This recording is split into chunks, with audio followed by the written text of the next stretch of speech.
welcome, ladies and gentlemen, to another episode of the Three Wise Guys podcast. Aces. There's only two of us today. Dolapo at my side, Davin's right behind the camera right there. Our lovely co-host Luke would have loved to be here, but he's dealing with a little bit of a family emergency. So we wish him the best. He's gonna be back with us next time. We love you, big bro. Fuck, did you just call him big bro? He's actually little bro. Well, I was gonna say you're both little bro to me. He is older than me. Fuck, but I would never think of Luke as big bro. You better big bro him. He's your big bro. No, Luke is bro. We're all just bro. I feel like anyone I big bro is a backhanded compliment. Why? Because you're calling them old? Well, that's like you call him Unc. No, Unc is different from big bro. Like, at what age do you become? Okay, can we go through this? Like, at what age are you bro, then big bro, then Unc, then pops? I think what are the thresholds? I think bro is for all of your life, from like teen till like mid 30s, 40s, like with your contemporaries. Sure, with your contemporaries. Okay. Then big bro is, I think, from like your mid 20s till like your early 40s.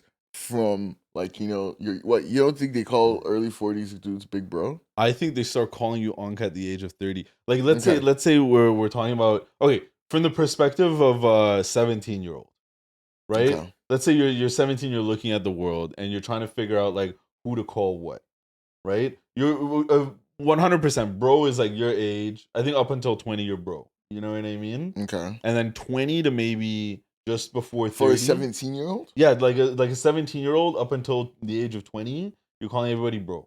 Or maybe little bro if they're younger than you, whatever, right? That's like okay. What? Okay, yeah, no. I was gonna say I'm not adding the lil or the big. Like if I'm adding lil or big, I like sneak dissing, not dissing, sneak dissing. Cause like sneak dissing, because I'm not trying to diss you, I'm making fun of you. Do you get what I mean? Like I'm not trying to be respectful. Like I'm trying to like poke you a little bit. You would have said bro. Yeah, like I would have just said bro. What's wrong with big bro? Why is that an insult? It's a little condescending. How? No, like why are you adding the big to it? Like you're older than me. I think anybody that you can call big bro, you don't need to add the big to the bro. That's what I think you're insecure. Who, me? Yeah. Why would if somebody calls you big bro, you taking that as a slight? No, if you call me big bro, I'm just gonna look at you and be like, oh, okay. I see the type. Like you're trying to diss me? Is that how you're looking at them? I just see causing drama because someone calls you big bro. No, I'm not gonna cause drama. This is just gonna be we're gonna keep going back and forth. Because I'm gonna start calling you funky names now too. Funky names. Like that's what I'm saying. Like a sneak dissing is not dissing. All right, I get it. Like that's all. Like I just like you call me big bro. I'm like, okay, I know the type of time you're on. I think where you get it from is like, oh, big man. Yeah, like it's like sarcastic. Yeah, like okay. Like when you have that friend that's gone Hollywood now, like you. The gold glass. That was not a sneak diss. That was definitely a sneak diss. That was direct. That was direct. No, it was sneak diss. Because you call me Hollywood. Yeah. Like no, it's sneak because like I tease you all the time for being super fancy. Right. So, like this is not a. Like I'm not trying to hide my feelings. I'm not. I get it. Yeah, no, I understand. But yeah, so all like I'm saying, friends that have gone Hollywood, like like they dress a lot nicer now. Like they drive cars. Like you go out with them, they're like, dude, I don't go to McDonald's anymore. Can we?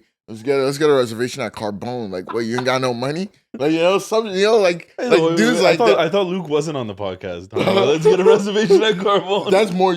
Well, no, you and Luke. Yeah, Luke has been talking about going to Carbone for years. Really? Yeah. For years. Well, Luke is earworm D. Yeah, fair enough. Like, I'm just like painting a scenario, a general, and then like. So your friend does that the first time, and then the next time you're chilling with them, we're like, yo, big man, okay, like this time we got you covered, okay, Mr. Money, like Mr. Money, like like we're taking you to a nice restaurant, okay, like we're all dressed in like blazers and shoes for you, kind of thing. So back to the original point. Then at what point? Okay, so let's just go between like bro, the bro Unc pops funnel. Okay, so unk Yeah. Unk is at for what age you and above? for you to be an unk, I think you need to be like 40. Or 40. Okay. a 30-year-old that looks 40. Okay. I'm like almost there. All right. Because you know some people dress older than their age, Yeah, and like yeah. some people want to be treated older than they are. I know a couple people. Also, there are those individuals who are like, "Oh, I'm not gonna have kids. Like, Yes. I'm determined to not have kids." Those are unks. Those are unks. Yeah, those are. I would say like in the black community, like as an African as well, black and like I don't know about the black, but like and African. That was. I feel like I'm African. I wanted because I'm like I don't know too much about black. I can speak about Nigerians and Africans. Like you always have, like you know, your mom or your dad always has that one sibling that like was the black sheep. Like you know, doesn't want to grow up. Like you know, he was the first person to give you liquor. Always getting into car accidents like for you some reason. always get into car accidents. Always getting into car accidents. You know, lived with you for like you know, like 6 to 8 months, and like came you know, literally came late every day, argued with your parents. Like we all have ate that your one. food. Like ate your food, didn't give you shit. Like asked you about your friends, like your female friends that were you know legal, hopefully, and like you know Asked about the relationship status. Yeah, exactly. Asked where they go to on a good night. Yeah, is that one uncle if you're in trouble, like that was really bad, that you would call to come pick you up? And like he might give you some shit, but like you know you're not too worried because it's You're like not you gonna can, tell your parents. like you get what I mean. It's like it's collateral damage here. We're both going blow. We're Right. both blowing up. So that's an unk. Like regardless of the age, like even if he's married and has kids, like that's still unk because you guys shared those experiences. I have one of those. Like you know, like shout out to my unk. I'm not gonna mention his name. I know exactly who you're talking yeah, about. Too. but yeah, it's like you know you have those. So yeah, but I think that's an unk. And then Pops. like pops, that's like a cool old guy. Like Right. you have to be like you have to be 55. like 55. Like you know to be and like my dad's a pop. yeah, your dad's a pops because I could call him pops or like you know I call him like That's actually his name in my phone. yeah, and I call him like Papa, like you know what I mean, because like he's chill. Like I don't think you would call like a non-chill guy Papa. Like you call him like father. Yeah, you'd be like Sir, Mister. You know what I mean? But like a cool old guy, you call him Pops. You call him Papa. Like you know you can tease because it's all like you know all of these names are a little bit of like you know you're teasing them for their status or their behavior. Their age. Yeah, mainly their age. It's mainly their like age, this yeah. name is purely like a tease someone for their age type shit. Yes, or how they behave too, right? How they behave. Yeah, but like usually it's like when someone's of a certain age, you just naturally call them uncle pop. True. And then you know it either sounds right or it don't. Well, I guess I was just trying to say you don't call everyone unk. Like you know you don't call everyone pops. Like they have to be cool. They have to be cool. Yeah, or at least they have to think they're cool or want to be cool because it's different things. They gotta warrant that decision. Yeah. Because if not, it's just Mr. Last name. You know what I mean? Or Arya's dad. or Sir. Yeah, David's Sir dad, is funny. sir. Yeah. I used like, to call all my teachers in school sir. Yeah, like I feel like that's my go-to for like a older person. How you doing, sir? How you doing, Like, because this is like you know it's respectful. Like it's good. Like I was having a conversation with some dude with my mom yesterday. Like that, I was trying to help her do some work, and I was like, "Yeah, I'm just gonna call him sir." Like he doesn't know my age, but like I just want him to, you know what I mean, feel respected, so he won't be like, "Who's this lady's son that's just fucking all of a sudden like you know asking all these things, of calling me James." And yeah, shit. you know what I mean. So, I got a name. It's not for you. and like you know, Nigerians they be like that, man. Like that respect shit means a lot. But anyways, yeah. Question. I have a question maybe for the both of you guys. We'll do this a little bit before we move on. But you know how like when you were younger, your parents would just like tell you shit. Wait, sorry. Before we move, I know this is horrible because he was transitioning. That's fine. No, I don't care. Go for it. No one call me big bro. No one call me lil bro. No one call me unk right now. When I'm like 35, you can start calling me unk. But it's only bro and unk for me. Okay, those are the only nicknames that anyone would be allowed to call me. Just wanted to state that for the audience. All right, I think if you did have a bunch of how much family do you have that's between the ages of 15 to 17? That I am like actively, or you know, let's make it bigger. 13 to like in the teens, 13 to 17.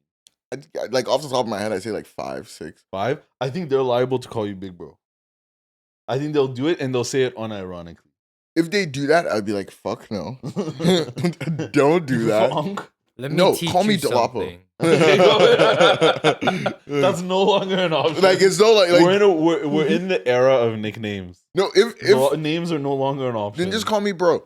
bro. Yeah, just call me bro or call me Dolapo. Like I'll tell them to call me Dolapo. If it doesn't intuitively come to them to call me bro, then just call me my name. Like Last thing, I just think that like on the flip side, someone with a big ego would be like, "Yo, don't call me big bro." Like, like I've, yeah, I've had people who tried to start problems with me just for calling them bro. yes. It was in high school. Some dude was like, "You don't know me like that. Don't call me bro." Whoa, Dude.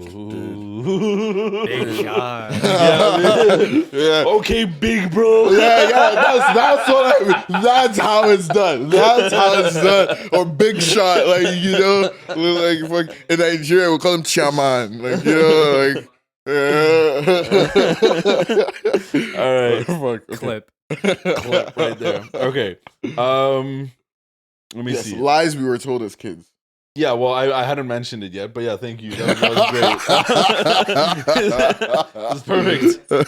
So, okay, do you remember when you were a kid, you thought like quicksand was your biggest problem, or like gum would stay in your stomach for 7 years if you swallowed it? I'm sorry, double click. I was so scared of quicksand. So scared. Why were we so scared of quicksand? I don't even think about quicksand now. Like, does quicksand even still exist? It's not even a presentable worry in my life. Honestly. I've never in my life even been near quicksand. I'm saying, even in Ever. Nigeria, bro, like quicksand was like a thing I was very scared of. I'm like, why? Were you scared of quicksand, Evan? Like, Everybody what the fuck? Where did that come from? I don't know. I It think had to come from like cartoons. Yeah, cartoons, I think like, it was cartoons. Because in cartoons, yeah. I would see all the time they'd be dying. They'd be like in quicksand. It'd be going out. It'd be like this funny thing. I was like, oh, that looks terrifying. That looks insane. I think it's just humor of the past. Yeah. Maybe. Yeah. That just like went over our heads. Yeah. And if anything, just scared us. It fully just maybe it was an actual problem when our parents were kids. You know? I just don't hear anyone talk about quicksand. My parents have never even encountered quicksand. Like, Generations have passed and quicksand has not been quicksand has existed. But sorry, yeah, go ahead. Quicksand. Well, anyways, yeah, we thought quicksand was an issue because somebody told us quicksand was an issue. Yeah. You know, I'm sure everyone's been told like if you swallow gum, I don't know if you've been told that I you swallow gum, it stays in your stomach for 7 years, something like that, something like that, some stupid shit. What else have you been told? What were some of the biggest lies that you were told as a child that you found out was false, maybe embarrassingly late? Okay, like I don't know, embarrassingly, like, Or just anything. But like because I hated hard boiled eggs as a kid. Like my mom would like threaten me and be like, "Oh, like if you don't take enough boiled eggs, I'm gonna have to take you to the hospital and they're gonna give you an injection." Because I was deathly scared of injections. And there was a doctor called Dr. Shokoloco Bangoshi. Yeah. Whoa, the fact that you just pulled out that name. As if that's supposed to resonate with us. Hey, like, well, okay, yeah. So I know that guy. So all my Nigerians, Nigerians know Dr. Shokoloco Bangoshi. So yeah, I remember that was like my mom would literally bring out the injection shit, like, oh, if you don't eat this, if you don't eat properly, like we're gonna have, and like there's like a hospital, UCH, like a huge federal hospital close to like where we live, and she'd be like, we're going to go there and you're going to get injections, and it's not gonna be one. It's gonna be a couple because you're not eating a balanced diet, you're not getting enough proteins, you're not eating boiled eggs. And so that was like a whole like foolishness. But that was like a whole thing, like growing up, that like I think like when I got to like, like middle high school, like I realized that was all bullshit. But for the most part, I was scared. My mom made me eat boiled eggs for like a lot of my life. And now I don't even remember the last time I've had a boiled egg. You don't even like eggs anymore. No, I don't like. Like you don't even touch a regular egg. Yeah, no, I don't. That's insane. My partner's this is like the that lore too. of Dolapo's like war on eggs. Sorry, My partner's like that too. Yeah? Like, they will only eat eggs very, yeah, very. that's the exact same way. Like I only eat eggs. Like I'll do an omelet. If I'm doing scrambled eggs, there needs to be hot sauce. And other things because I can't just like the eggy, the yolky like taste. Like it just doesn't go with me. And then like I like my eggs like mainly with like like tomatoes, like onions, like peppers, and like basically stuff to help mask the eggy like yolky taste of the egg. That's the only way I do it. That makes, funny enough, that makes so much sense. Yeah. Like, just you telling me the story just makes so much sense. Yeah, this is a little traumatic. Yeah. I appreciate you sharing. So yeah, my mom, it's just lies. Yeah. Mine is like one that you like kind of just take to the grave. There's not really a chance for anyone to find out about it and make fun of you. Okay. So I was kind of fortunate in that end. But when I was young, my family would tell me like, hey, if you don't take like seeds out of like certain fruits, It'll they will grow. grow in Yeah. your stomach. inside your stomach. And when I was a kid, I was like, fuck, like I'm gonna take everything. Grape seeds out, watermelon seeds out, peach seed, like every single thing. Now I'm Dude. actually really okay with eating. Yeah, like I mean, like now I eat it, but yeah, that was something my mom told me all the time, like watermelon specifically. watermelon. She'd be like, stop eating the watermelon seeds. I don't understand because I know parents lie to their kids, right? Like they always do. Boy, do right? they? And they do it usually for a specific reason. You know, it's like, oh, you want your kid to like do something that's supposed to be good for them. But I don't understand like what fear they actually had about us eating seeds. Honestly, like what is the genuine actual problem? Like there should, right? Or am I just thinking about this? My brain is imploding on itself right now because I don't understand. My thing could be two things. One being very minimal, something about like there's an actual scientific thing, like apples have cyanide in them. So Really?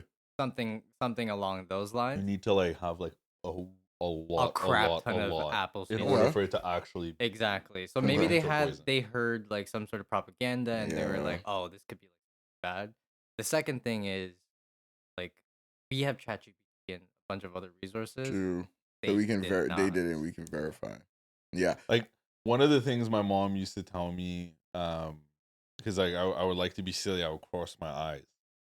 I was just like, you know, like you've just been a shit starter like your whole life. How is that shit starting? Crossing your eyes. It's actually a really innocent thing to do. You're just being a silly kid. Anyway, she told me every time I did that, that eventually like they would permanently stick that way. My eyes would permanently be crossed every time I tried to do that. And of course, like I challenged it, you know what I mean? But like in the back of my mind, I think I was always scared of it because I was like, "Oh, maybe I can do it like only for a few seconds, and it won't get permanent if I do it." So I would never do it for more than like 5 seconds. I would just do it for like 2 seconds, 3 seconds. No. I'd stop because my mom told me that my eyes would permanently become crossed. Oh, jeez.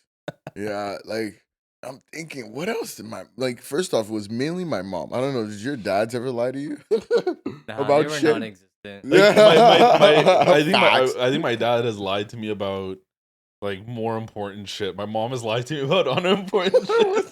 Okay, let's not leave. Like, you know, like life shit. You know what I mean? Where you need, and we won't get into. Yeah, I was gonna say I love your pops. I don't want to hear about it. My mom, for example, has said, like growing up, I thought it was illegal to turn the lights on in the back of the car at night. Yeah, while your parents were driving. I thought it was fucking illegal. Yeah, they just don't want people to see inside the car. Yeah, or they can't see outside of the back window. Of the back window. That I drive a lot, I understand why. Okay. It's hard to see outside the windows when the light is on inside. Okay, well, I don't drive, so drivers look outside the back window. Yeah, I feel that's where your blind spot is. The only thing though is just like they made it sound so stupid. Yeah. Which is like, oh, we're gonna die. Like, yeah, it's like they were screaming at me, man. There's a cop right there. Yeah, like my parents would be shouting. They're like, "Why are you doing that? Why are you turning on the light?" I'm like, "What the fuck?" Goddamn. But yeah, I think I was just trying to say like, my dad. I don't remember my dad lying to me too much. Like, I don't think he really gave a shit about all these like little things. But yeah, like my mom, like. They erased me, but I think most of my mom's lies were to get me to eat stuff and get me to go places that I didn't want to go. Like, you know what I mean? Like those were the things because I was like a relatively stubborn kid and like argumentative. I still am both as an adult, but you know, I imagine as a kid she's like, "What the fuck? You don't know shit." Like, you know, now at least I know some stuff, but. Apparently, but you guys might have heard this too. It was more than just my parents that told me this. I think a lot of people got this wrong, but apparently cracking your knuckles gives you arthritis. Really? Yeah, I heard about that too. I heard about that, and like it was definitely like my mom who told me growing up. It doesn't. First of all, it's been debunked. It's been debunked because you're not actually you're not actually like you're not cracking bone.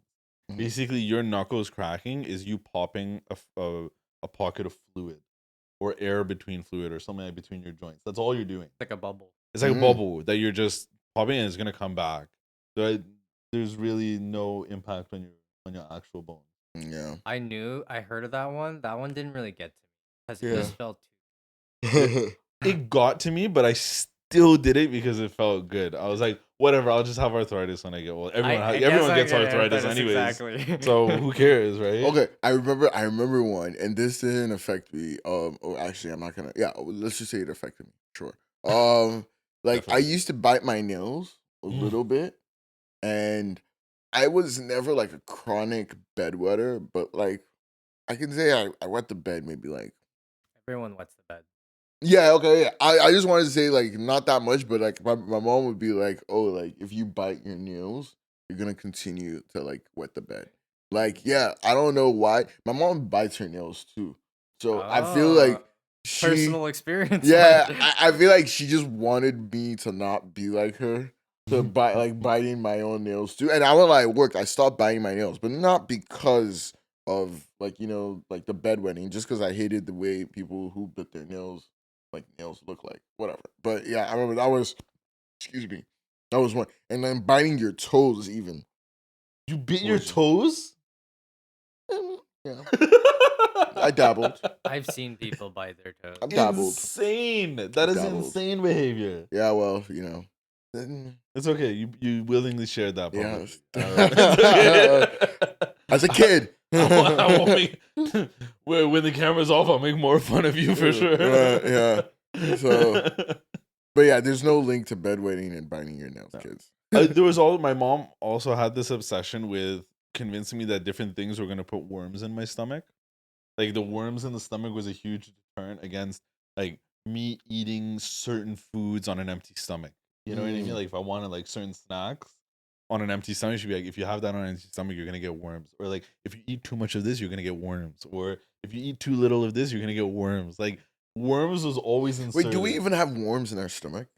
Like you can get worms in your stomach from eating like rotten food that has worms in it. Yeah. Well, like, are there any worms naturally in your stomach though? That's a great question for. I mean, we're all the fucking ChatGPT. Yeah. That's not a question. Are there worms? I don't think their worms are not supposed to be in your stomach. Yeah, I don't think. Okay, no, yeah, there are no worms naturally living in the human stomach. Yeah, so it's just like parasitic worms. Okay, yeah. Cool. Yeah, all right. Like, you're gonna get worms just for like doing this and doing that. Yeah, because I remember as a kid, like in elementary school in Nigeria, like people would like deworming was a thing where like I guess these organizations would come to an elementary school and they'd give all of us like pills and like just I think they were kind of like your water was at high risk for contamination. Yes, our water absolutely was, and like people would go shit. And, like, I never saw any worms in my poop. But, like, I don't know if they were lying. But, like, yeah, there would be kids and classmates being like, oh, like, they went to go poop and they saw worms in there. Whoa. And, like, this is, like, after taking some of those pills and stuff like that. And so, like, I don't know if this was, like, kids talking. So, like, I don't know. Like, I never heard any adults say that. And so, like, I remember that was, like, kind of a thing. Because, like, there was absolutely deworming. Like, in Nigeria, like, they would come, give you guys the pills that go from class to class. And then, like, kids would, like, start going into the washroom. Like, you know what I mean? Wait, they like, gave you a pill during school time? Yeah. That's where even here, like, a lot of, like, I guess, not a lot, but some of your health benefits or your health care is administered through the schools. Yeah. Because, like, they have the kids all in one place, so it's easy to administer. Yeah. Like, we used to do vaccines. Your parents would have to sign it. They would sign it, of course, like, weeks before, months before, like, they would start telling you, oh, like this day is deworming day. But like this was like in between classes. Huh? This was like in between classes. In between classes. In a single day, how many pills would you? No, just one. Okay. I was just gonna say like if it was like between every class, like I was just like there's something sus about this. Yeah, no, not every. I'm assuming the deworming pill was kind of like a mix between something that would kill the worms and then a laxative to flush them out. Absolutely, it was more of a laxative. That was what my. You only get one pill, so like at least in Nigerian elementary school, like we didn't go from class to class. Like you stayed in one class and teachers came to your class. So every student was already in a class. So like, they'd go to, like, grade 1A, grade 1B, grade 1C. That's where they'd start. Then BCD. They'd usually, for the most part, be done before, like, our break at, like, 11:15. They'd have gone the whole school because it's, like, it's just every kid, like, give you the pill, bring your water bottle, watch you take it. Oh, your tongue. Oh. And, like, it was a funny thing because we're all thinking of ways to hide the pills. We used to have vaccine day. Same thing. We did vaccines where it was too. just like, yeah, like your parents sign off and then the vaccines come all in one day and you just go line up. Yeah. You get your shot and then you go back to class. Even when I came to Canada in my high school, we did like those flu shot days. Flu shots. Yeah. And like everyone just like lined up and went to go get flu shots and shit. Yeah. So it's actually kind of convenient because you have everyone in one place. Yep. And it's better than like convincing their parents individually. Because they're not going to take them. No, everyone's like... Yeah. So you never got any pills or shots in school, Davin, clearly? Pills? No. Shots? Okay. We never got pills. But like every time that it would be something medical, it would be like after. Whoa. Okay. Yeah, it wouldn't be like in between classes. No, this is definitely always in between classes. I had a question on top of this topic. Okay. So when did you guys stop believing? When I found out about girls. Like, let's say Santa Claus. I think girls. Like, my dad shut down Santa Claus for me really young. He was like, I'm not, like, you need to know who's buying you these gifts. That's what my dad was like to me. Like, I was young. I was Nigerian, so Santa Claus never existed. Really? Oh, fair. Yeah. Like, don't get me wrong, there was Christmas and you get gifts, but you did not think it was coming from Santa Claus. You knew, like, my school had, like, a Santa Claus, and, like, he would give you gifts, but, like, you paid for that. Like, they would ask your parents, like, oh, if you want your kids to go to Santa's grotto, I don't know how it's pronounced, and get a picture taken, like, you'd have to pay. And the money you're paying is for the gift and for the picture. So, like, I always knew that as a kid. And, like, if I got a Christmas present from my parents, it wasn't, like, under a tree. Like, it was given. In fact, I remember my sister would beg. Yeah, they give you the receipt too. Nah, they didn't give me a receipt. They just get it for us. I remember my sister would beg our parents to like fucking decorate the house. Like, why? I was like, so yeah, like Christmas, but like I feel like I just stopped like believing like shit when I was like sexually awakened, like puberty. Once puberty hit, like all of my energy and my mind went towards girls. And like that was it. Like everything else didn't matter. It was like, how can I look? You found a new belief. Yes, I found a new belief. You believed in Nookie. Yes. Boobies.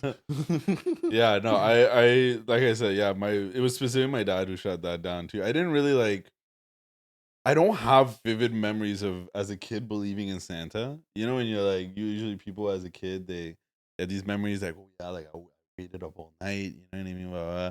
I think, yeah, I don't have that many great memories of that. There was a while I believed in the Tooth Fairy. That got shut down real quick as well because I just don't think my parents wanted to pay me. That's probably what it was. I remember begging my dad to pay me, to give me money. Look at my tooth. I'm like, Dad, just give me a fucking dollar. Just give me money. Like, yeah, I remember it was like 100 naira. He probably gave me like 100 naira for 2 of my teeth. He's bargaining. Yeah, it's like, all right, because he in his mind, like he knows where it's coming from, but he's like, why? Like, I'm sure he's like, why am I giving you money for a tooth? Like, what exactly is this? So it was his decision to teach you English. So, follow-up question. Hypothetically, you guys have kids, right? Would you go to the same extent or a different extent? I think I'd pick and choose. I want some wonder.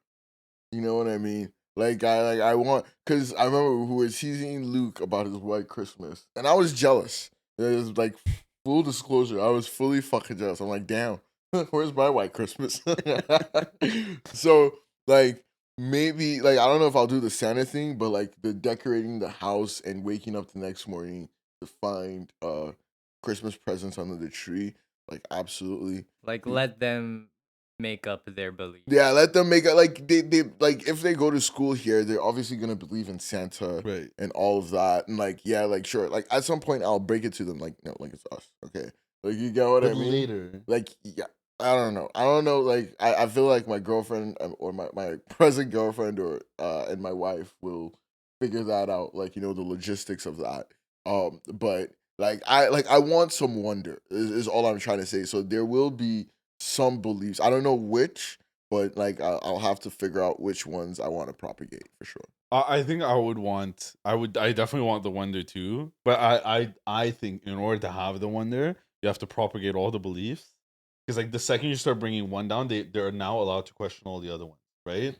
And like that's exactly what happened with me, right? Is like when one got broken down, everything else toppled over real quick. And that's when the brain changes. And that's when the brain changes ultimately, right? So I want that innocence and that wonder in my kid for as long as I can while it's convenient. You know what I mean? Like I think if you get into your like double digit age and you still believe in Santa, like that's ridiculous.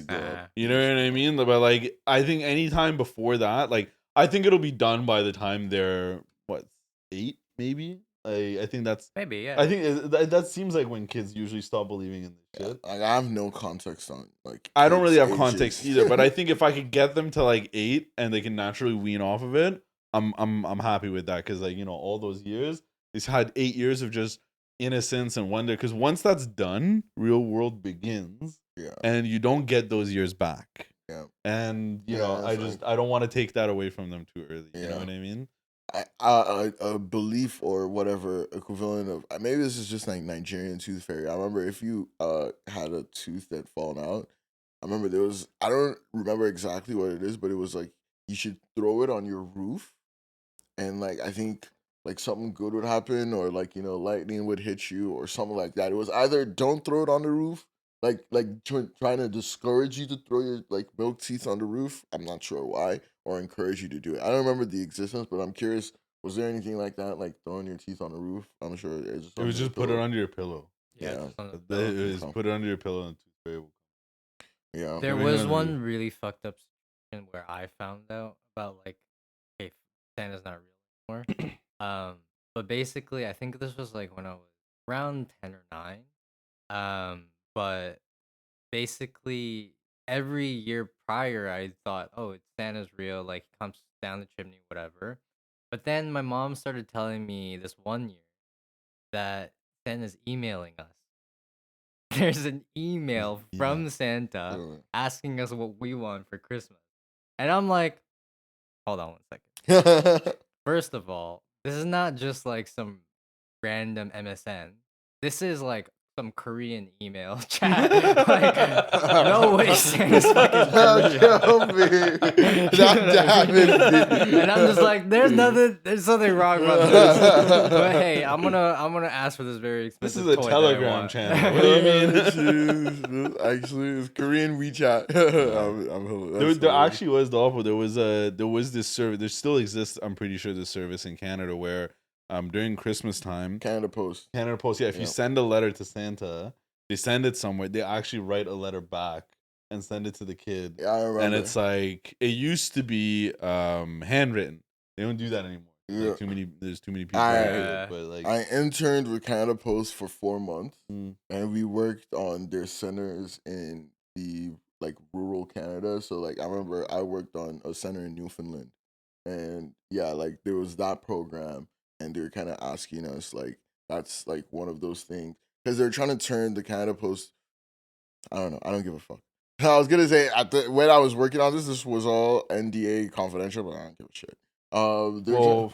They're trying to turn it into a business. I'm not going to go into details. Yeah. They're trying to turn the Canada Post in rural areas to a business center for like small businesses. So like you can come here, like, all the stuff you need for a business, like a printer, like, like internet, like, like a cafe. You could get like packaging, parcels, like I don't know, like just think of like what a small business needs that needs to like ship out and stuff. Like they wanted like small business owners to be able to come like work in Canada, like a shared workspace as well. Like they wanted to do offices there. And then they wanted WeWork and a Staples all mixed together. With the Canada Post because you can now get those packages out of there immediately as well. So that was kind of what we were working on when I was like working there, and like there were more specific things about it. Cool, actually. Yeah, no, it was a great idea, and like and then they were thinking about like a lot of these people like childcare is an issue. Like So like if they're going to, because a lot of those are like end of the workday, like kind of things. And so like if you're gonna be able to encourage them, you need to be able to take care of their kids. And they're like, okay, how can we expand that Santa program and like turn that into a whole thing? Basically, and that was how I learned of it. Like I'm not gonna talk into that. That might have been confidential. But like, yeah, they're trying to like expand that program to, because they did summer camps too. Apparently, Canada Post would do like summer camps and shit, like where they bring in like people to come and teach kids how to make beads and stuff. So they're trying to do summer camp, Santa Christmas card letters, but like year round. How can we expand those programs based off of what we're already doing? I see. Like Instead of it just being a final. Exactly. Yeah. So that was how I learned about and I was like, what the fuck? Like, look at the government investing in Kids Wonder. Like, go Canada. It was pretty cool. It was pretty cool. Like as a kid, cool. Like doing that. Even after, I think when I found out that Santa wasn't real, I wasn't upset at programs like this, or people were still lying. Some kids like get upset. They're like, well, like you lied. You lied. Some kids actually got upset. Like you lied. You shouldn't be lying. Like look at all these little sheep ass kids. They don't know what's real and what's not real. But I thought that was pretty cute. Yeah, quite nice actually. So, that's hilarious. You're saying, what was the final lie you were told as a kid? Final lie? I was told this as an adult too. So there's still lying. Is that tariffs reduce inflation? That's what I was told as an adult. Wait, but chill. Do we think do your parents still lie to us? Do parents still lie to us as adults? I think so. Absolutely. But I'm less like as an adult now. My relationship with my parents is a lot better. Mm-hmm. And it's a lot more mature, so I'm less likely to, just for the sake of calling them out, call them out. Okay, you know what I mean? Like I'll call out a lie if it's beneficial to our overall relationship. If I know that you're lying to me, or I feel that you're lying to me, but I may not think it's as important, or you understand why they're lying. Yeah, I understand. Like you have a reason for lying to me about this, and it will come up later. Like that's the maturity aspect. Yeah. Whereas like I'm no longer gonna be like, and what would definitely do think they lie. Yeah, I think they still lie. So then my follow-up question was, what would be the reason why someone would tell you tariffs reduce inflation? Like to get elected. To get elected. Ooh, ding ding ding ding ding ding. It's to get elected. You know who you are. That was him that said that. Whatever. Donald Trump is not listening to our podcast. I mean, this is all in the pursuit of a larger conversation, of course. You know what I mean? Yeah. But there are actually, as a result of everything that happened over the past few months, you would be surprised. There's a lot of people who believe that tariffs reduce inflation. I mean, right? And I understand there's an argument for the long-term effect of this being a reduction in prices. It's not the same thing as inflation reducing. No. But it's more so you're going to rely on domestic production and domestic products. Yeah. Comparatively, it's going to be cheaper than the stuff hopefully. That you were... Hopefully.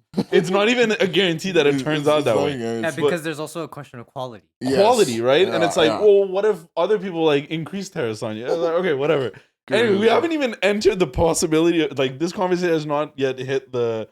trade wars are a thing as well. Right now, we're just like a tariff on its own. Yeah. Yes, maybe you encourage people to buy domestic stuff, but it only becomes cheaper over time, in the best case scenario, comparatively. Yeah. Like the prices have not actually reduced. They're just cheaper than what you were once paying $2 for. Yeah. You're paying $4 for it now, but what you were paying $2 for before is now $5. So that $4 is now cheaper. Yeah. And it's like, oh, great, it worked. It's like, no, you're still paying more for stuff. Yeah. You're buying stuff locally. Tariffs are and you have a bigger conversation for that. I'll let you get into it, but because this is kind of what I studied in school. So tariffs are a protectionism. Absolutely. You know what I mean? It's not a monetary policy. It is, but that's not really what it's designed for. It's designed for overall like economic focus on domestic production versus foreign production. Yeah. So to anyone listening, we're about to talk about this. Like that gives you an idea of what tariffs are designed to do. Yeah, and like a really great like example I heard, and we can verify it, but I'm pretty sure my sources are accurate. Was when the U.S. First gained independence from the UK, like in the 1700s, 1800s. There was a lot of imports from the UK, obviously, and so like in the US, income taxes did not exist back then, right? And the way the government made revenue was from tariffs. So basically, the U.S. and you can check this out, like U.S. tariffs on UK goods, like in the 17 and 1800s, like for government revenue. Apparently that was like the main way the government did that was the main way the government raised revenue. As you can mention, as Arya mentioned, that's like a protectionist policy because like America did not have any industry. They're a new country. They're not producing like much like at this point. So it's like if we make goods from the UK or in Europe super expensive, then that'll encourage do you get what I mean? It's an incentive measure. Yeah, for Americans to begin. So yeah, for a new country that's trying to build up production capacity, like some people can call that, a form of tariffs being a form of industrial policy. You know what I mean? That's an argument. Like that's It's not an a, argument. that's not It's an a argument. that's not a fact. But I guess like we were talking about tariffs because like unless you were living under a rock, DJT or Big T as I like to call him. Well, wait, so is that one a slight too then? Yeah, it's absolutely Big T. What a big T. Yeah, Big T is absolutely a backhanded compliment. Like, I don't hate him, but like, it's just teasing him a little bit. He actually is big. Yeah. I think people don't realize like he's a tall, yeah, he's a tall. He's like 6'3", 220, 230 motherfucker. But yeah, so Big T came in and he's just swinging his dick around, and he's like, yeah. Tariffs on Canada. I'm thinking like I've been I think I've been saying like we should stop cussing as much on these episodes. Hey, so I didn't get that memo. It's okay, yeah. Let this be the memo because I don't want to go through and have to edit and leave everything out. No, I just think it's not a curse. No, it's not. It's kind of like a chain. It sounds bad all in order. A chain of profanity? Yeah, a chain of profanity sounds bad. Okay, as opposed to one bad word. Fair enough. Okay, I'll speak more proper English. Yeah. So Donald Big T. Donald Trump came in. Big T with a big D. Okay. Let's get serious. This is serious. He came in and he put tariffs on Canadian goods, Mexican goods, 25%, Chinese 10% on Chinese goods. And as a Canadian living in Canada, I can tell you the country was in a frenzy. Okay. Like scared shitless. Okay. Like I remember like the first time it even got announced, like I think this was right when he got elected, like at work. Some of my coworkers were like, oop. I'm going to use this to drive deals, telling all their Canadian customers, hey, like, you don't know what's going to happen to the U.S. currency, so you better lock some shit in now and lock those rates in now. And, like, it was just, like, a huge thing. We knew it was going to affect, like, a lot of business. And we live in Toronto, and, like, the U.S. border is, like, 2 hours away. There is a lot of business that goes between the U.S. and Canada. And Mexico as well, in the southern border between the U.S. and Mexico. And we, as Canadians, are especially vulnerable to the implications of the U.S. tariff. So, like, I think for context, the Canadian government is the Canadian government's biggest customer is the U.S. I think about 70% of our exports, or over 50%. I'm not going to quote exactly, but over 50% of our exports goes to the U.S. and it's super outsized. So if the U.S. is like, hey, we're gonna make stuff a lot more expensive so people buy less, that becomes an issue. And kind of just wanting to understand the intricate, like, I guess just understand the Canadian economy a little bit better and why that is a thing. Like, why is the U.S. such a big customer? Obviously, it's the U.S. and everybody wants the U.S. to be their big customer, so that makes sense. But just like what exactly is going on in Canada that's making us especially vulnerable. So I read this article by Noah Smith. I think the name of his blog is No Opinion. I think he's one of the, my opinion, obviously, but I think he's one of the foremost economic bloggers the Western Hemisphere at the moment. He used to work for Bloomberg. He quit, and then he started running his own Substack. And he was just kind of talking about the Canadian economy and Trudeau being a poor steward of the economy. That's the name of the article. And that's the article you shared with us. Yeah, this article I shared. We'll post it for everybody. Yeah, we'll share the article with everybody. And he talks. For people that don't know, our Prime Minister Justin Trudeau has resigned already. So he will not be our Prime Minister for much longer. I think March 31st or March something is the effective date. That's the deadline for the Liberal Party to pick a new leader. Yes. Okay. Yeah. So and once the Liberal Party picks a new leader, then that person becomes Prime Minister, or how does that work? I don't know. They would essentially become the interim Prime Minister until the next election, which is November, or everyone's kind of hoping that Jagmeet Singh calls an early election or a vote of non-confidence, which would force the issue faster. Force the issue faster. Okay, great. And all of this is relevant because there's been a bit of a conservative wave hitting Canada as well, and the leader of the party is Pierre Poilievre. I'd call it the world, actually. I think there's a shift in global Western Hemisphere. Maybe like the Western world. There's a shift in Western ideology, I guess. Main ideological framework. The main idea, and like I don't want to talk about politics here. I want to talk more about the economy, but I think it was just good to highlight that because I think what this article that Noah wrote is trying to examine is essentially how has the Canadian economy looked like under Justin Trudeau? Why have things been bad? And why is someone who's trying to replace Justin Trudeau primarily campaigning on how he's going to jumpstart the economy again? So clearly there's, whether it's perception or whether it's real, is kind of what this article wants to go into, like the fact that, the Canadian economy has been in not the best place, and we need a political leader that can jumpstart that. And I guess like net result is we'll be in a much stronger place and a much better negotiating position when I guess people in other countries want to impose tariffs on Canada. And I think looking at just the big numbers, GDP, when people talk about economy, the big number that's being talked about is GDP. And if you look like at the raw numbers, like for Trudeau's, how many years? 11, 12 years?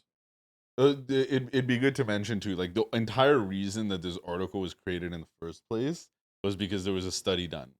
And this study came across our table like many times in the past as well. Like I've seen it online in many different situations. Before you go into it, I wanted to introduce GDP and GDP per capita. I want to first define those, and then we can talk about all the stuff that has been coming on the timeline. So really quickly, like GDP, talk economy, that's just kind of like the gross productivity of an economy. It's like a round number. The US is like 36 trillion or something stupid like that. Canada is a G7 economy, which means we have one of the top 7 GDPs, and I think we're about a 2 or 3 trillion GDP. And if you look at it like through Trudeau's, it's basically the revenue of the entire country. That's how you look at how much money the country made in a year. Essentially. And if you look at it through Trudeau's term, GDP for Canada has actually increased. Like obviously outside of COVID, which was like like a big thing. So like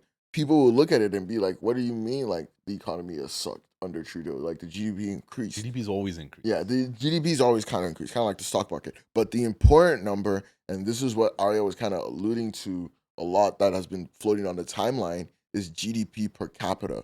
And what that simply means is your total revenue, the total GDP of the country divided by the amount of people in the country. And the other thing that needs to be noted is during Trudeau's, I guess, leadership, the Canadian population grew by about 5 to 10 million. So I know we went from about 30 million people to about 40 million people. So in real terms, in 10 years.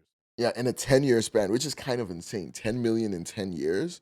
So in a real sense, the GDP per capita in Canada has not grown the way we think it has. So the overall pie has grown, but because there's been a lot more people in the country, the pie per person has not grown and might have even reduced. I think the argument is that it has reduced, and the growth rate of the GDP per capita has been lackluster. And there's a very nice chart that we're gonna show, and I know Davin's putting it there.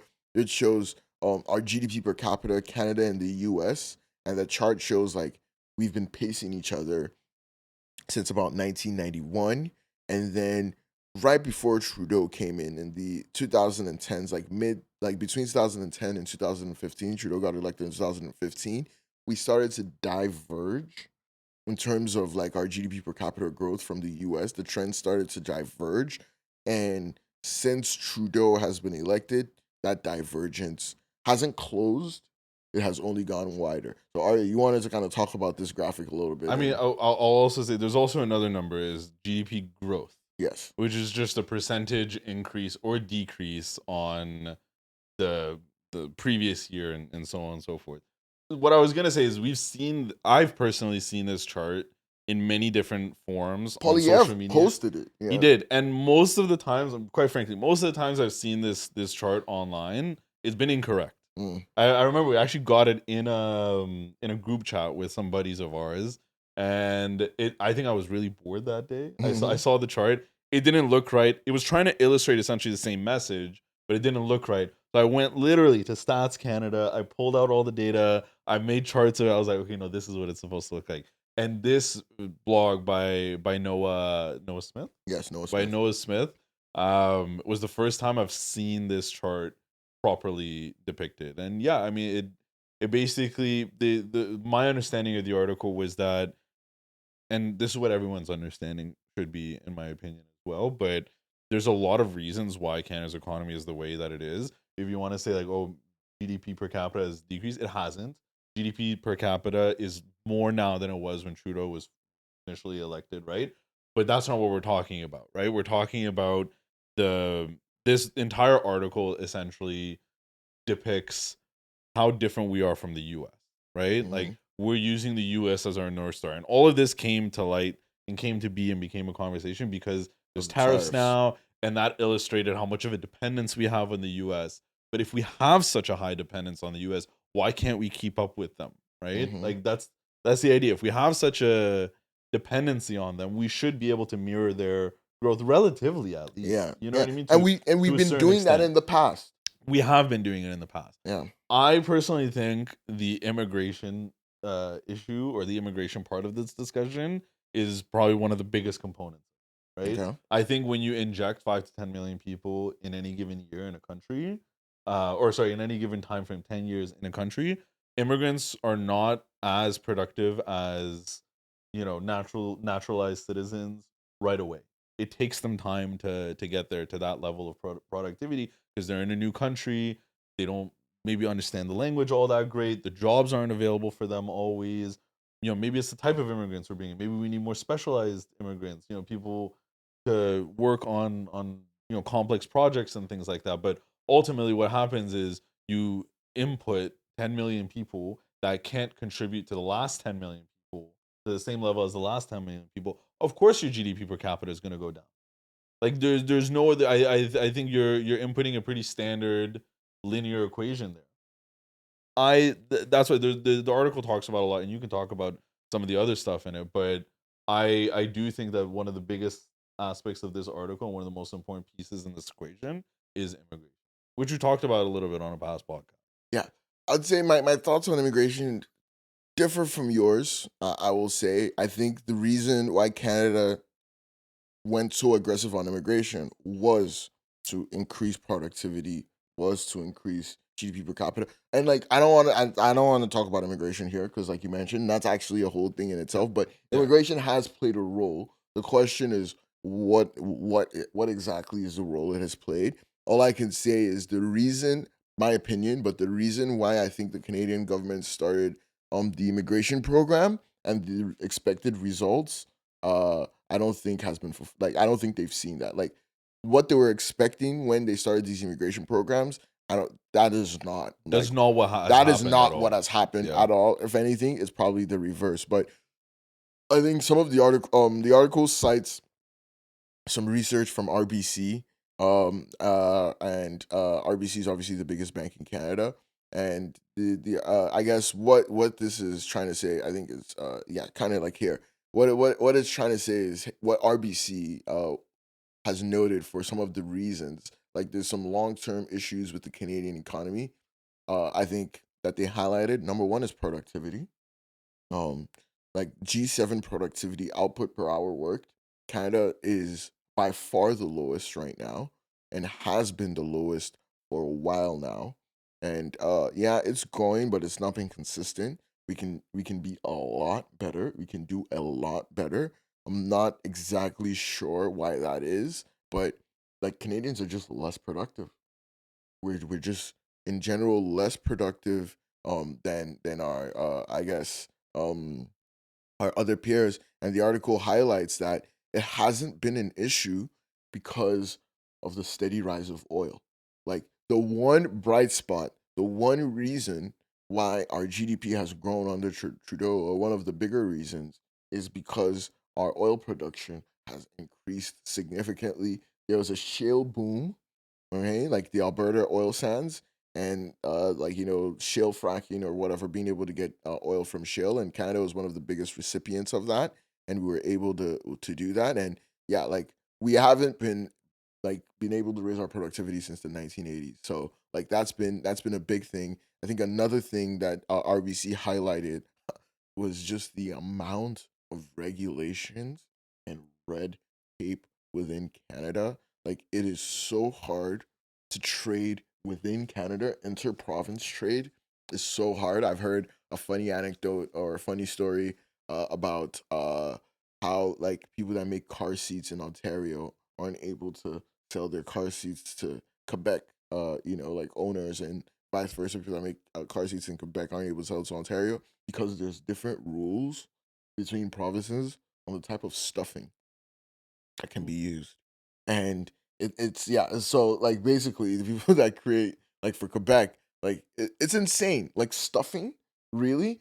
And if you try to like, change the laws like in Quebec or in Ontario, all the local producers of those car seats that have created a whole supply chain based on this specific type of stuffing, yeah, will like decide like, yo, like we're gonna pay millions of dollars to a lobbyist, to make sure like, that doesn't go. So like red tape is a huge issue. I think one of the last issues like I wanted to highlight was just deficit spending. So we're not being more productive. We're not growing. We're borrowing shit tons of money. You get what I mean? To fund like our like I guess our growth and initiatives that we think will grow, which is obviously not the best. Like you want to have like a surplus, but obviously that's not that crazy. But still, you don't want to be spent like you don't want to normalize deficits, right? Like that's just not the way. And then and this is more personal for me, and like it's more argued. The money that we're borrowing to use to fund productivity and innovation in Canada is going towards fucking construction and building. And they are productive assets. Don't get me wrong, but I just don't know that construction and building is a productive asset that like this super expensive capital like should be going towards. Like it should be going towards intellectual property, AI. It should be going towards machinery, like battery manufacturing, like semiconductor manufacturing, like super high margin goods. Like at the end of the day, like what made the Canadian economy huge back in the day? It was the Fords, it was the GMs, it was the Bombardiers, it was the Hydro Canada. It was all these like super like niche expensive machinery that required super high skills, and obviously oil can't take that off. That required these people doing that, and I feel like nothing innovative is coming out of Canada anymore. Obviously, we have the Canada Arm, and my roommates like fucking Canada Arm. Yeah, fucking Arya and Luke will never let me hear the end of that. Well, you can't. That's one of the you can downplay a lot about what Canada has done. Yes. But Canadarm, you can't because No. that was like a. Anyways, whatever. Yes. No. Yeah, we can. But all of this. Proud Canadian. That's one of them. Like if there's one thing, like of everything that you can make fun of, that's the one thing you shouldn't. Yes, that's fair. As a Nigerian, we're not even in space, let alone making an arm in space. So yeah, let me just say that. Let alone build the ISS. Yeah. So and like yeah, all of this to say, our deficits, I don't think should be spent on more innovative things. You can spend some of it on building and construction, but it should spend. And my final point: businesses, Canadian businesses, like we need to spend a lot more money on R&D and innovation. Canadian businesses are so conservative, and I can from my personal experience, like I've sold to U.S. businesses, I've sold to Canadian businesses, and there is at least technology. There is a market difference between what they're willing to spend on technology, and I don't know, like challenging myself as a someone living in Canada and wants to contribute to the Canadian economy. I think there's just a lot more we can do to increase productivity and a larger role we can play in terms of just our governance and like making sure the politicians we're electing and politicians are looking out for us, then hopefully make us less vulnerable to big T's tariffs in the future, or whatever musings, whatever politicians from whatever country want to impose on us. Like the hope is that it doesn't have as big as an effect as these recent ones have had. I have some thoughts on this too, because obviously like a lot of these issues are important issues. I think in every sense of how I've seen this conversation framed, nobody can really explain why we're not doing the things that we're supposed to be doing. It's more so, and it's very easy, obviously, to take a look at something and be like, hey, you should be doing this, you should not be doing this, or you know what I mean. But I think our responsibility, if we are going to come up with solutions for this, should be, hey, why have we not decided to do this before, or why? And you know what? At this point, a new party is coming in. Like we're gonna have new leadership. Like the whys might not be as important anymore, just because they're not going to be here anymore, and they're literally not going to be here to answer that question. I think we just had other priorities. The whys are now reserved for the incoming administration. Yeah. If you do not do this, now we can ask you why, because it's like they didn't do it, you're not doing it, therefore there must be a reason that we don't know and everyone else knows. That's a great way to frame it. But I think another way to look at this too is we could do all of this, right? We can still be susceptible to tariffs by big T. Because the issue ultimately with why these tariffs are scaring so many people is that we're relying a lot on our trade to the US and we're not making partnerships with other people in the world, right? Which we can do without even touching most of these internal topics that we've touched.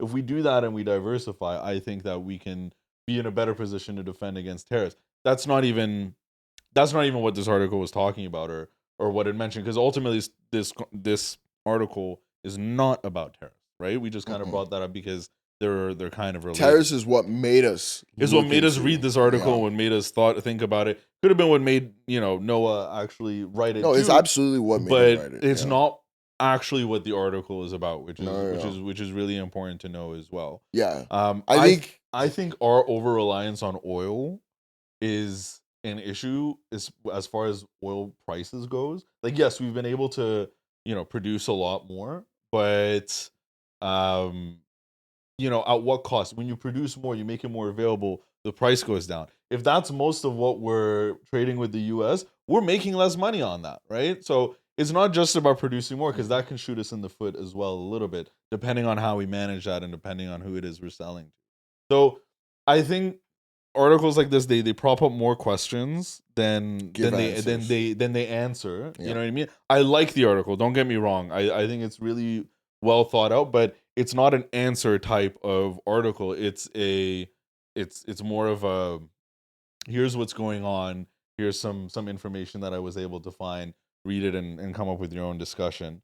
So I'd like to see at least us and you guys listening, or just anyone, why is the question we should be asking, and why the answer to the why is the answer we should be demanding as over anything else. And I think ultimately we can diversify internally, we can diversify externally. Those are the things that'll help us.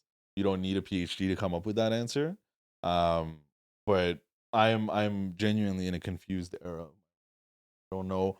I don't know where things are going to be head. This is like one of the first times. I mean, we're young, right? This is our first like several years like being interested in politics, but you know, I haven't felt this level of I don't know what's going to happen in a while. I don't know if you remember we were talking about it. I was like, they're not going to tariff. There's no way. Because it doesn't make Arya sense. was in denial. And you know what? It might still not really happen, right? Like we didn't actually see tariffs really. You know what I mean? It happened for a day and then it got taken away, right? Like we didn't. It wasn't around long enough for us to see the effects of it, right? Takes a few weeks. It could still not happen, but that was my thing. I was like, I just don't think it's gonna happen because it doesn't make sense for anybody involved. It doesn't make sense. But you know, yeah, no, like care about the economy, care about your leaders, and at the end of the day, this affects all of us because like our Canadian dollar getting weaker affects us, and getting stronger affects us as well. And also, if you can vote. Yes, yeah, absolutely. Vote. Voting is beautiful. Yeah. I think nothing else needs to be I know. We always I give politicians the shit end of the stick. We both have family in home countries where politicians are nothing and for nothing, and yeah, it makes it hard to believe in politics. But we don't live in those places right now, and we live in a place where it does matter, and you should definitely vote. And I know we usually just talk about anything on this podcast, anything that we're really interested in. We talk about this politics like it's a little bit more boring than what it is that we normally talk about. We talk about it because we're interested and we think it's important. I think if you're an adult and you're affected by these things, you have a responsibility to just at least know what's going on. So if someone ever asks you a question about it, you're not flat-footed. I think that's really important. Every young person in Canada and the US, anywhere around the world, if you have the luxury of having access to accurate news and various sources of news, you should know what's going on and you have no excuse otherwise. So let this be our way of at least introducing this into your lives. It won't always be this, but these are things that interest us, so it might happen. Yep. All right. Yeah. I think it was good. Great way to end it. Great way to end it. So, ladies and gentlemen, until next time, one love. One love. Peace.